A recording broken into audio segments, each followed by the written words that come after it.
আরে আপনারা মিলিয়ে ফেলেন কেন? ছাত্রছাত্রীরা ফেইলিউর হলে শিক্ষকরা পানিশমেন্টে যাবে। 2026 সালের এসএসসি পরীক্ষার্থীরা তোমরা স্ক্রিনে দেখতে পারলা শিক্ষামন্ত্রী বলেছেন শিক্ষার্থীরা যদি বেশি পরিমাণে ফেল করে তাহলে তার পানিশমেন্ট কিন্তু শিক্ষকদের দেওয়া হবে। এটা কিন্তু তোমাদের এসএসসি 2026 সালের পরীক্ষার্থীদের জন্য দারুণ একটি সুসংবাদ। তো কী ধরনের সুসংবাদ সে বিষয়টি আজকের এই ভিডিওতে তোমাদের মাঝে উপস্থাপন করব। তো তোমাদের আরেকটা কথা বলে নিই, তোমরা যারা ভাবতেছো যে 1 নাম্বার 2 নাম্বারের জন্য তোমরা ফেল করতে পারো বা এমসিকিউতে বা সিকিউতে, সেক্ষেত্রে এটা কিন্তু তোমাদের যাদের কনফিউশন রয়েছে যে 1 নাম্বার 2 নাম্বারের জন্য তোমরা ফেল করবা সিকিউতে বা এমসিকিউতে, তাদের জন্য কিন্তু এটা দারুণ একটি সুসংবাদ হতে পারে।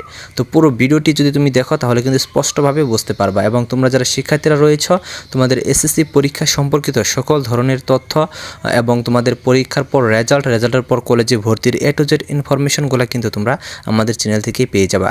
কাজেই তোমরা যারা শিক্ষার্থীরা রয়েছে অবশ্যই আমাদের চ্যানেলটি সাবস্ক্রাইব করে রাখো এবং পাশে থাকা বেল আইকনটি বাজিয়ে দিয়ে রাখো, যাতে নতুন ভিডিও আপলোড করার সাথে সাথেই সেটি তোমাদের নোটিফিকেশনে চলে যায় এবং তোমরা সাথে সাথে দেখে নিতে পারো।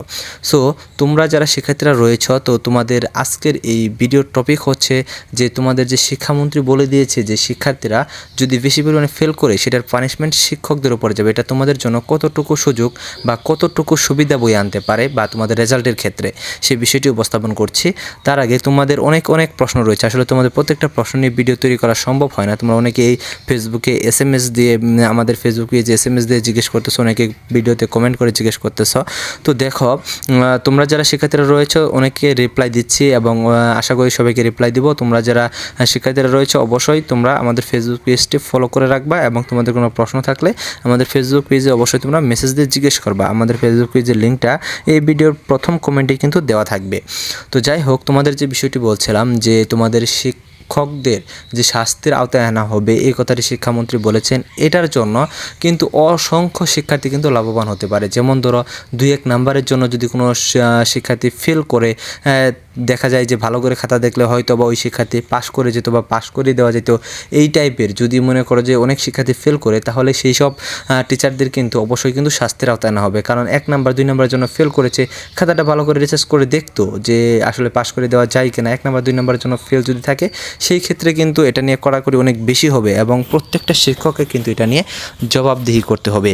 তো তোমরা যারা শিক্ষার্থীরা ভাবতেছো যে তোমরা 2-1 নাম্বারের জন্য ফেল করবা, তোমরা অনেক টেনশনে রয়েছো, তোমরা পরীক্ষাগুলো ভালোভাবে দিতে পারতেছো না, তো এটা নিয়ে তোমাদের টেনশন করার কোনো কারণ নেই। এবং তোমাদের পরীক্ষা যারা তোমরা ভাবতেছো যে বাকি পরীক্ষাগুলো তোমাদের খারাপ হবে ওই একটা টেনশনে, এটা টেনশন করার কোনো কারণ নেই। অনেকের এরকম হচ্ছে যে একটা পরীক্ষা খারাপ হয়েছে, ভাবতেছো যে ওই পরীক্ষায় ফেল আসতে পারে 1 নাম্বার 2 নাম্বারের জন্য, এই টেনশনে কিন্তু বাকি পরীক্ষাগুলো তোমরা ভালোভাবে প্রিপারেশন নিতে পারতেছো না, তোমরা ভালোভাবে পরীক্ষা দিতে পারতেছো না। এটা কিন্তু বিরাট একটা ইস্যু হয়ে দাঁড়িয়েছে তোমাদের জন্য। তো যাই হোক, তোমরা যেহেতু স্পষ্টভাবে দেখতে পারলা যে শিক্ষামন্ত্রী বলেছে যে কোনোভাবে যদি কোনো শিক্ষার্থীরা যদি বেশি হারে ফেল করে তাহলে সেই দায়ভার শিক্ষককে নিতে হবে এবং শিক্ষককে শাস্তির আওতায় আনা হবে। এই নিউজটা দেখার পর কোনো টিচার কি চাইবে যে কোনো খাতা বা 2-1 নাম্বার বাড়িয়ে দিয়ে পাশ করে দিবে না বা 2-1 নাম্বারের জন্য ফেল করে দিবে, এরকম কি কোনো টিচার চাবে? কারণ কোনো টিচার যদি ফেল করে দেয় তাহলে কিন্তু তোমরা বুঝতে পারলা যে তোমাদের টিচারদের কিন্তু ফেল করার কারণে জবাবদিহি করতে হবে, তাদেরকে শাস্তির আওতায় আনা হতে পারে। যদি এরকম অনিয়ম পায় যে কোনো শিক্ষার্থীকে 1 নাম্বার 2 নাম্বারের জন্য পাশ করে দেওয়া যেত, সে যথেষ্ট লিখেছে তারপরও যে নাম্বার দিয়েছে তাতে 1 নাম্বার বা 2 নাম্বার কম পেয়েছে, তাকে ফেল দিয়ে দিয়েছে, এরকম যদি হয় তাহলে কিন্তু ওই টিচারকে কিন্তু অবশ্যই কিন্তু শাস্তির আওতায় আনা হবে। তো এই কারণে প্রত্যেকটা টিচার চেষ্টা করবে যে যাতে তোমাদের 2-1 নাম্বার বাড়িয়ে দিয়ে পাশ করে দিয়ে তারা কিন্তু এই যে শিক্ষামন্ত্রী যে হুঁশিয়ারি বা শিক্ষামন্ত্রী যে শাস্তির কথা বলেছে সেই শাস্তি থেকে বেঁচে থাকার জন্য প্রত্যেকটা শিক্ষক কিন্তু চেষ্টা করবে। এটা কিন্তু তোমাদের জন্য অবশ্যই একটি কিন্তু সুসংবাদ। তো হতে পারে এটা যেহেতু সংবাদ সম্মেলনের মাধ্যমে বলেছে, কিন্তু অফিসিয়ালি কোনো নোটিশ হয়তো শিক্ষামন্ত্রী দিতে পারেন শিক্ষকদের, যে বা শিক্ষা বোর্ড কর্তৃক কোনো নোটিশ দিতে পারেন শিক্ষকদের উদ্দেশ্যে যে যাতে শিক্ষার্থীরা যাতে বেশি পরিমাণে ফেল না করে, এরকমটা বলা হতে পারে। আসলে এটা কীভাবে বলেছে এটা আসলে বিস্তারিত ওইভাবে কিন্তু নিউজে উঠে আসে নাই, কিন্তু এখানে বলেছে যে শিক্ষার্থীরা যদি বেশি পরিমাণে ফেল করে তাহলে শাস্তির আওতায় আনা হবে কাকে? শিক্ষককে আনা হবে।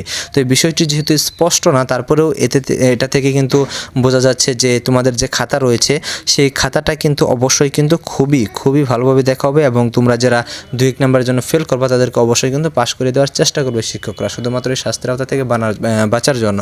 তো এই বিষয়টি তোমাদের বারবার বলতেছে, তোমরা অনেকেই টেনশনে রয়েছো, শুধুমাত্র তাদের জন্য বারবার বলতেছি, কারণ তোমরা এই টেনশন থেকে তোমরা দূরে সরে যাও, তোমরা ভালোভাবে পড়ালেখা করো এবং পরবর্তী পরীক্ষাগুলো ভালোভাবে দেওয়ার চেষ্টা করো যাতে তোমাদের পরীক্ষার রেজাল্টটা ভালো হয়। এবং তোমরা অনেকেই ভাবতেছো যে তোমাদের MCQ 1 নাম্বার তোমরা কম পাবা, বা তোমরা CQতে 2 নাম্বার কম পাবা। নর্মালি MCQতে 2 নাম্বার কম পেলে সেক্ষেত্রে কিন্তু পাস করে দেওয়া হয় না। তবে এইবার শিক্ষামন্ত্রী কী সিদ্ধান্ত নেয়, বা 1 নাম্বার জন্য গ্রেস মার্ক দিয়ে তোমাদের পাস করে দেয় কি না, এই ব্যাপারে নতুন কোনো তথ্য বা আপডেট আসলে অবশ্যই তোমাদের ভিডিওর মাধ্যমে জানিয়ে দিব। তো তোমরা যারা আমাদের ফেসবুক পেজ এবং ইউটিউব চ্যানেল এখনও সাবস্ক্রাইব করে রাখো নাই, অবশ্যই আমাদের ফেসবুক পেজটি ফলো দিয়ে রাখো এবং ইউটিউব চ্যানেলটি সাবস্ক্রাইব করে রাখো, যাতে নতুন আপডেট দেওয়ার সাথে সাথেই তোমরা দেখে নিতে পারো। ধন্যবাদ সকলকে পুরো ভিডিওটি দেখার জন্য।